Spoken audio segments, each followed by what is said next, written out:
तीसरा पैर रख करके अब एक 3 पैर का पूरा हो गया, अब तुम बंधुआ कैदी हो गए। अब यहाँ से जो है कि बांध भी डाला था उसको। फिर उसके पितामह प्रहलाद आकर के विनय करके छुड़ाए। फिर वो प्रहलाद का पुत्र विरोचन, विरोचन का पुत्र बलि था। तो अच्छा तो तुम ये स्वर्ग का राज छोड़ो और पृथ्वी का राज भी छोड़ो, पाताल देश में जाके रहो, जो आजकल के अमेरिका है उसको पाताल देश कहते हैं, वहाँ जाके बैठो ऐसा बताया। बलि राजा ने स्वीकार किया, उसको वहाँ भेज दिया और बाकी के सब राज्य राजा इंद्र को लौटा दिए। और पृथ्वी का जो है कि कार्य भी अन्य राजाओं ने संभाला। ऋषि मुनि अपने अपने जो है कि तपस्या में लगे। ऐसे कथा में वर्णन है। तो पृथ्वी को रवन दहन करने वाला पहला तो वही जो है कि बामन हुआ, क्योंकि यहाँ से वहां तक उसने जो रौंद डाला छलकपट से, खूब दौड़ लगाया। फिर जो है कि राजा बलि को बांध करके पाताल को भेजा। जिसने ऐसा काम किया वो बामन अवतार भी, वो जीव का बंधन छुड़ाने वाला सत्य साहेब नहीं, गुरु साहेब नहीं, वो तो माया का रूप था, छली कपटी।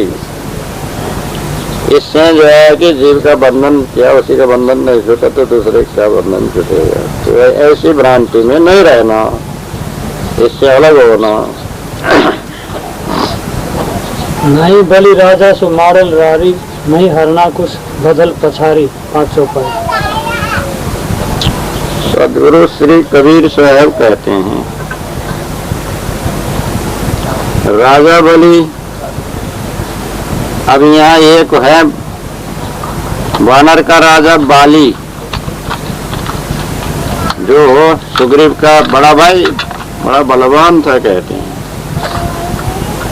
और दूसरा राजा बलि, यस्य नाहं कृतो भावो बुद्धिरि यस्य न लिप्यते अत्वापि स इमाम लोका नहन्ति न बध्यते।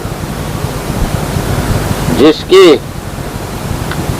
मैं कहता हूँ ऐसा अहंकार का भाव नहीं, बुद्धि जिसकी कहीं भी लिप्त नहीं होती, ऐसे अहंकार से रहित, बुद्धि की लिप्तता से रहित जो ब्रह्मज्ञानी है, वो सारे लोग संसार को मार डाले, हत्या करे, तो भी न वो मारता है न वो मरता है। ऐसी ही ब्रह्मज्ञान इन सबको मार डाले, सभी मनुष्यों को निर्जीव कर दे, तो भी न वो किसी को मारता है न कोई मरता है। जीव तो मरता, मरने वाला जीव है नहीं। जीव तो अविनाशी, आत्मा तो अविनाशी। जो मैं करता हूँ ऐसा माने उसको लगता है पाप। मैं नहीं करता हूँ। इंद्रिय का व्यवहार इंद्रियान इंद्रियार्थे वर्तन्ते इव धारयन्, श्लोक है पंडितों का, बल्कि भगवानों बात है, भगवान जी का श्लोक है। भगवान ऐसे कहते हैं। तब जो है कि इंद्रियों के काम करती है, विषयों को भोगती है, तो उसको आत्मा में कहाँ उसका ले पाए माने। तो ऐसे ब्रह्मज्ञानी ने कथन किया। तो वही कहते हैं, कमल पत्र तरंग कमाए संग ही रहे लिप्त पहना ही। संग में रहते हुए भी जैसा हो, कमल के पत्ते में पानी चिपकता नहीं है, हवा लगते से ही नीचे गिर जाता है पानी, पानी में टिकेगा। कमल के पत्ते में तो गोल गोल आकार धारण करेगा। ऐसे ही जो है ब्रह्मज्ञानी संसार में रहते, किसी माया जाल में नहीं चिपकते, कहीं बंधन में नहीं पड़ते। कोई भी काम करे निर्बंधन निर्लिप्त के निर्लिप्त, वो तो कमल के पत्ते के समान है। तो ऐसी ब्रह्मज्ञानी की तो महिमा है, वो तो ब्रह्मरूप है। ब्रह्मरूप ही ब्रह्मविद, ताकि वाणी भेद भाषा अथवा संस्कृत कर्त भेद ब्रह्मच्छेद। वो तो ब्रह्मरूप ही है, चाहे भाषा में कहे चाहे संस्कृत में कहे। ब्रह्म के छेद करने वाला वाणी, उनका वाणी वचन ही वेद है। ऐसी जो है कि महिमा किया, तब ये तो रोचक वाणी हुआ, उनके बड़ाई करने की, मान प्रतिष्ठा करने की। अब यहाँ यथार्थ जो है कि सत्यज्ञानी पारखी संत विवेकी कारहनी को देखना है, तो वो भी जो है कि कमल पत्र ही के समान रहते हैं, निर्लिप्त ही रहते हैं। वो भी पारखी संतों का रहनी भी निर्लिप्तता का ही है। शुद्धता, पवित्रता, निर्मलता, लोभ काम क्रोध आदि विकार से रहित, निंदा चर्चा चुगली से रहित, कहीं की आशा आसक्ति मोह ममता से रहित है। अब मन में संकल्प विकल्प होगा तो भी उसमें विकार से रहित, समन करने की शक्ति, शुद्धता, मन में शुद्धता, शुद्ध भावना टिकाने की शक्ति। तरंग मन का तरंग होता है पूर्व के संस्कार के अनुसार। पूर्व देखे सुने खाए पिए का फुलना होता रहेगा, उसको कहते हैं तरंग। मन का वेग, मन का गति, मनोदृष्टा, मन के साथी, वह मन को भी अपने वश में रखने की जिनकी जो है शक्ति है। तो ये स्थूल और सूक्ष्म के साथ ये जो है कि वो तरंग और सूक्ष्म से होता ही रहेगा। जैसे वायु का तरंग, शीत तरंग ब्रह्मांड में आते ही जाता रहता है, वैसे ही मन में पूर्व का देखा सुना हुआ जो है कि पूर्ण उठते ही रहता है, विलीन होता ही रहता है। जीव है, जीव के शरीर के साथ में जो है कि मन भी है, पूर्व संस्कार भी है, तब उसका जो है समय समय पर जो है कि पूर्ण उठता भी रहता है।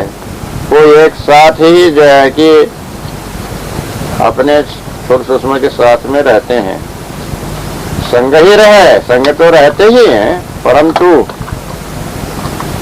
माने परंतु लिप्त नहीं, लिप्त होते नहीं, आसक्त होते नहीं, मोहित होते नहीं, उसमें चिपकते नहीं, बद्ध होते नहीं। ऐसे मनोदृष्टा और ऐसे परीक्षक होते हैं कि अपने जीव को निर्लिप्त, निर्बंध, निराश वर्तमान में रखते हैं। ऐसी उनकी विशेष स्थिति होती है।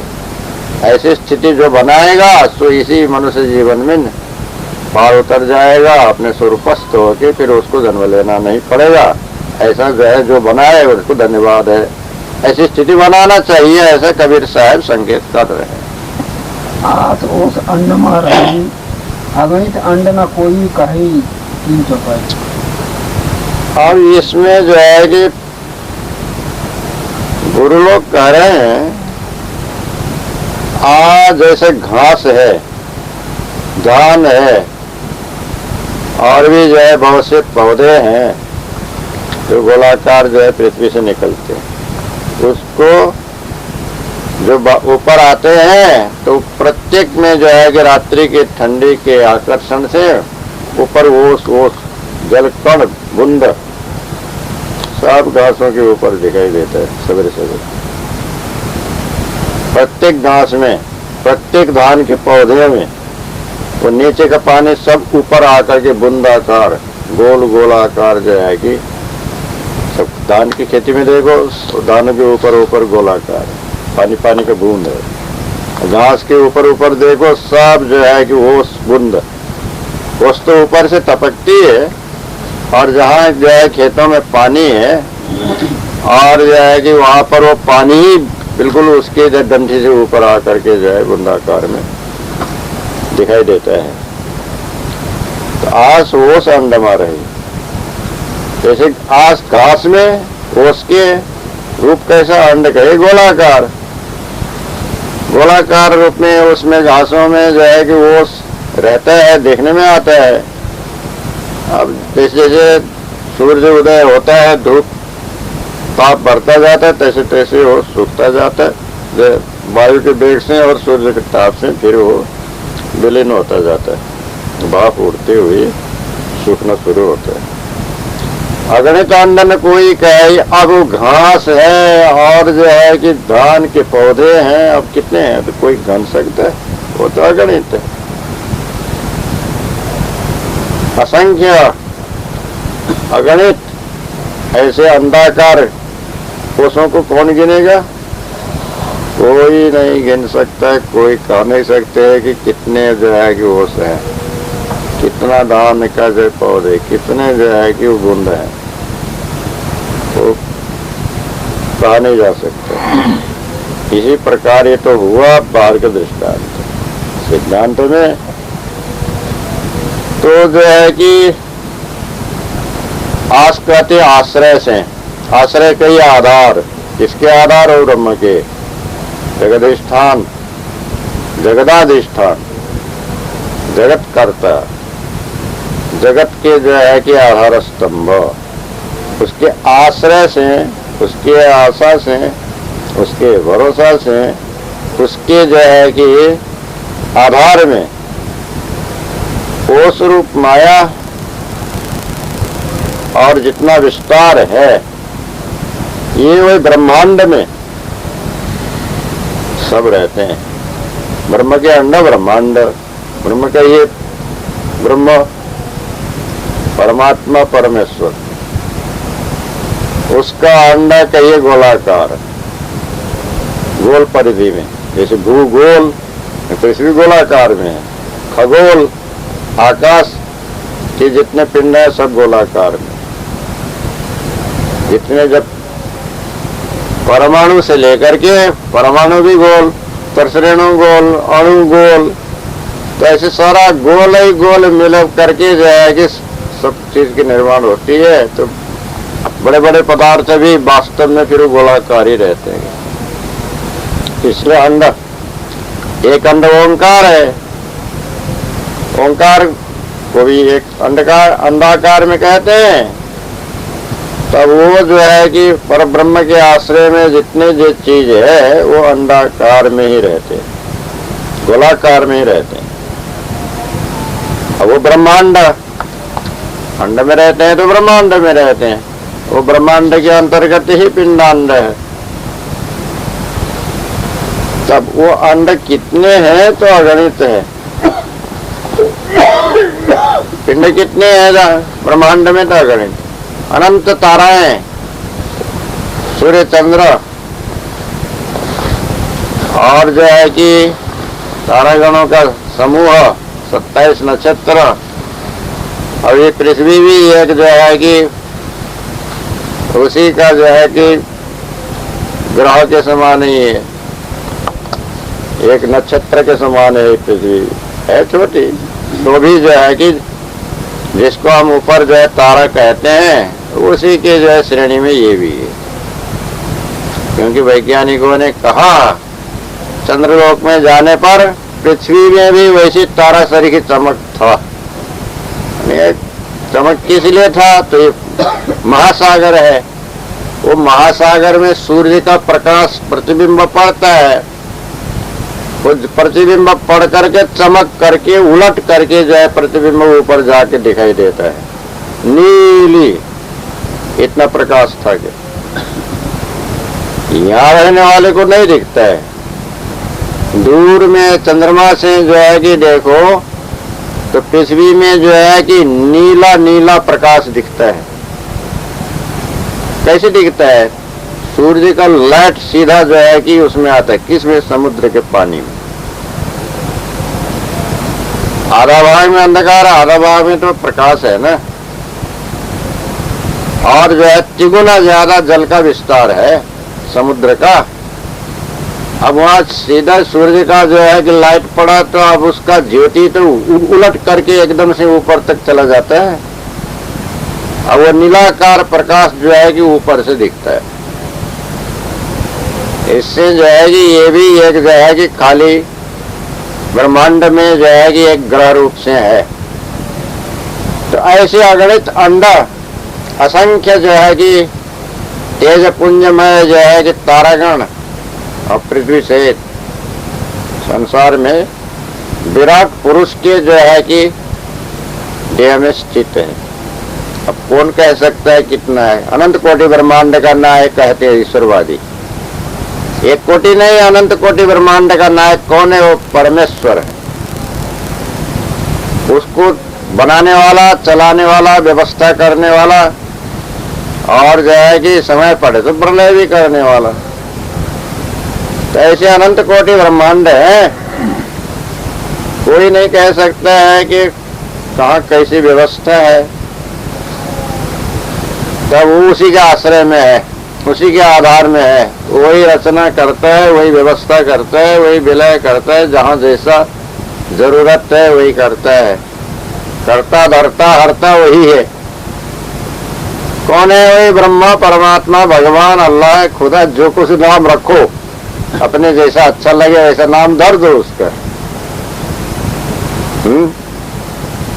तो ऐसा जो है कि अब उसी का क्या करना, उसी का ध्यान करना, उसी का भजन करना, उसी का भाव करना, और जो है कि अपना भाव मिटा देना, उसी में जाके मिल जाना, तेज में तेज समा जाना, ज्योति में ज्योति मिल जाना, पानी में पानी मिला देना, और आग में आग, और जो है कि वायु में वायु, आकाश में आकाश।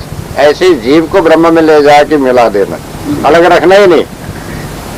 जब एकाकार हो गया तो फिर अब क्या चाहिए? परमानंद में मगन हो गया, इति श्री, सब काम उसके पूरा हो गए। तो ऐसा करके जो है कि भक्तों परम पद को प्राप्त करो। मैं हूं ये भावना ही मत रखो, खाली ब्रह्म भावना रखो। ऐसे ब्रह्मज्ञानी ने बतलाया, उनके जैसा सिद्धांत था, उनके भक्तों को उन्होंने समझाया। परंतु ये है कल्पित ब्रह्मरूप वाणी जाल, इसमें कोई सार नहीं। अब सदगुरु श्री कबीर साहब अपने निर्णय से कहते हैं, जैसे जो है कि आसपास में जो कुछ देखता है कि मनुष्य जीव अबोध, उसी का जो है कि संस्कार अंतस्करण में टिकाता है। कहीं आशा रखता है, कहीं तृष्णा करता है, कहीं लोभ लालच करता है, कहीं ममता करता है, कहीं काम क्रोध को टिकाता है। ये सब मानसिक विकार, वचन का विकार, शारीरिक विकार, ये सब रहता है। अब जहीं कोष के समान किंचित, कहीं जो है कि तालाब के समान बहुत विस्तार वाला, या समुद्र के समान। थोड़े से के लिए भी लोभ करता है, बहुत के लिए भी जो है लालच करता है। तो ये सब अंड में रहता है। कहाँ? उसके मन में। मन भी अंड है, ये पिंडांड है। पिंडांड, पिंड कहिए शरीर। ये पिंड शरीर के अंदर में जो मन है वो भी सूक्ष्म अंड है, सूक्ष्म रूप से। वो सारा जो है कि आशा, तृष्णा, ममता, लोभ काम क्रोध आदि विकार और वाणी की कल्पना जो पहले वर्णन किए, वो सबके सब ये जो है कि देहधारी मनुष्य के जो है कि मन में टिका रहता है। अब वासना का अंड कितना है गिनती नहीं। जेती लहर समुद्र की, तेती मन की दौड़, सहजे हीरा उपजे जो मन आवे ठौर। ऐसा महात्मा ने कह रखा है, समुद्र की उपमा दिया। समुद्र में तो दिन रात जो है कि लहरी तरंग आते ही रहते हैं, जैसे देहधारी मनुष्य आदि में भी दिन रात जो है जागृत स्वप्नावस्था में मन चला ही करता है, तरंग उठा ही करता है।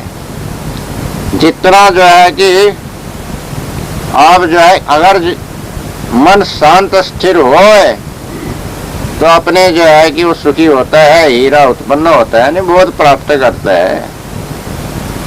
तो मन बस किया तो सारा संसार बस हो गया। अपने मन बस नहीं किया तो फिर किसी के जो बस नहीं, वो तो सारा संसार से हार गया वो। तो मन का बस करना जो है कठिन है गए, वो तो बिना साधन अभ्यास वैराग्य नहीं होता। पढ़ना, गुनना, चातुरी, यह तो बात सहल यानी सरल। काम दहन, मन बस करना, गगन चढ़न कौशल, ये तीन बात को कठिन बताया। एक तो विषय विकार से रहित होना, दूसरा मन को अपने स्वाधीन में बस में करना, तीसरा जो है कि समाधि स्थिति, गगन में चढ़ना माने समाधिस्थ होना, चिरवृत्ति करना। यह है तीन बात की कठिनाई।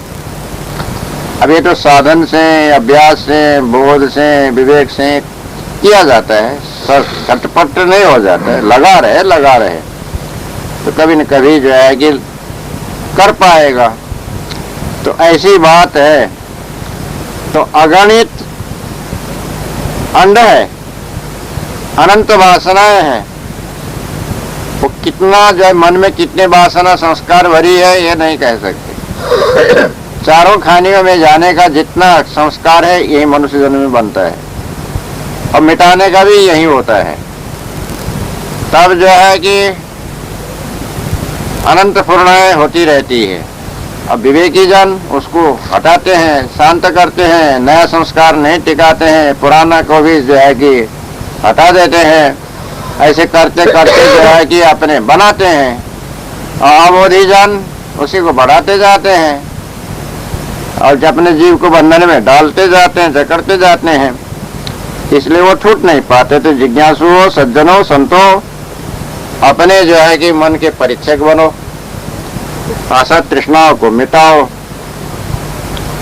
मानसिक, कायिक और जो है वचन के विकारों को परित्याग करो, मनोदृष्टा बनो, अनंत वासनाओं का क्षय करते हुए अभी जो है कि नया कोई भी संस्कार को जो है कि टिकने मत दो।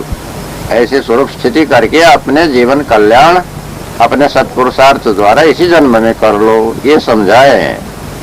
निराधार आधार ले पानी, राम नाम ले उतरी बानी, 4 चौपाई। ये है गुरुमुख सदगुरु श्री कबीर साहब कहते हैं। ब्रह्मेश्वर को निराधार कहा है, उसके आधार में 3 लोग, अनंत लोग हैं, परंतु किसी के आधार में नहीं है, वो बिल्कुल निराधार है, ऐसा बतलाया है। तो ऐसा बतलाने से भी ये शरीर का ही आधार, मन बुद्धि का ही आधार और वाणी कल्पना का ही आधार लेकर के जाने। जब गुरु लोगों ने बतलाया ब्रह्म निराधार निराकार है, तो उनके वाणी सुन के, वेद शास्त्र उपनिषद पुराण पढ़ के ही जो है कि इन लोगों ने जाना। बिना आधार के तो जाने नहीं। वाणी का आधार, गुरु का आधार, अपने मन का आधार, शरीर का आधार, अन्य जो है कि कहने बतलाने वालों का आधार लेकर के ही निराधार का जाने। ब्रह्मा ऐसा है, ईश्वर ऐसा है, निराकार और निराधार है, निर्गुण और व्यापक है, ऐसा माना। जाना क्या, एक मान लिया। तब फिर उसके बाद में जो है कि इसलिए वो निराधार हुआ नहीं।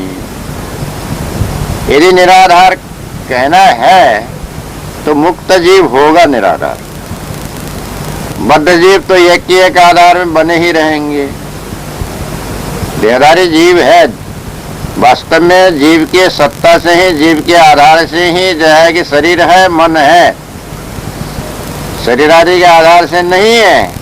तो भी अन्योन्याश्रय, आश्रय ले तो लिया है ना।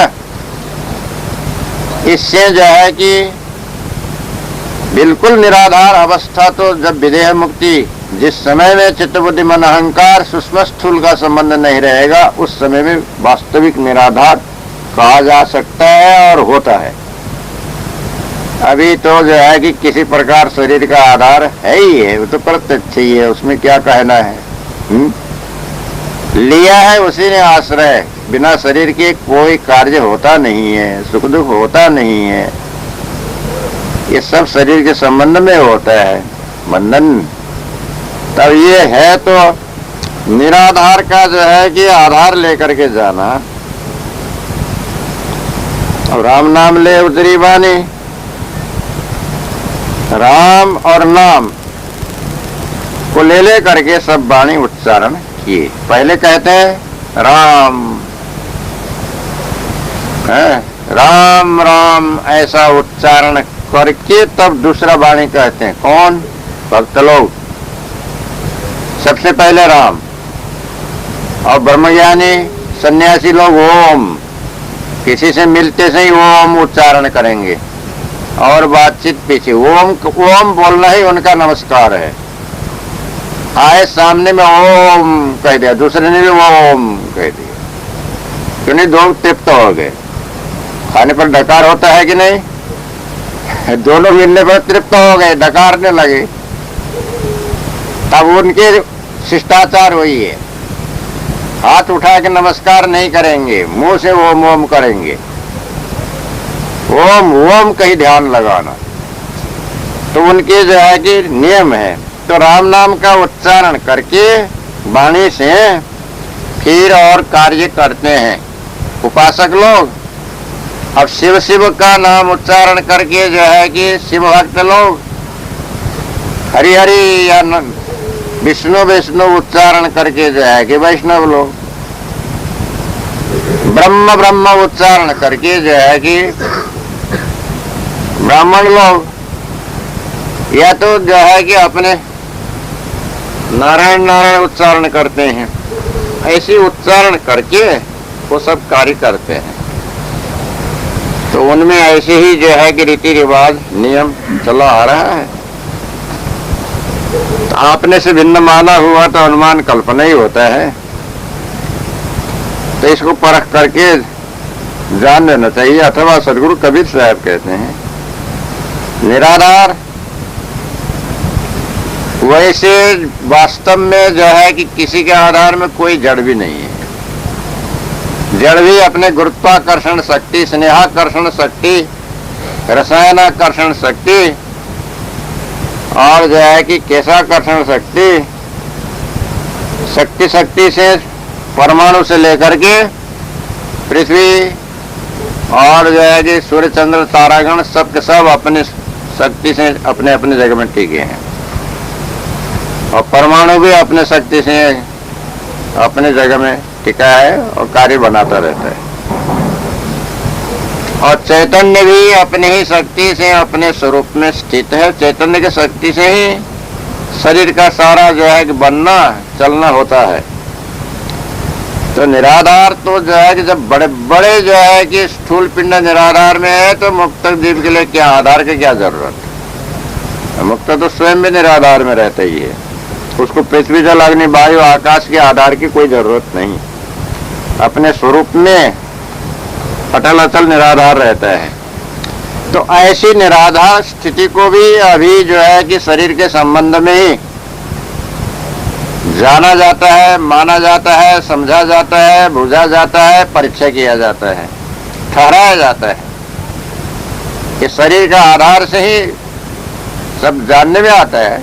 जानने वाला चेतन ही है, परंतु आश्रय शरीर का संबंध चाहिए। शरीर का संबंध नहीं है तो जानने जनाने का कोई काम नहीं। पारक पारगी एक है, भिन्न वेद का सुना है, देह विलास कर वेद है, सो गुरुदेव दर्शन।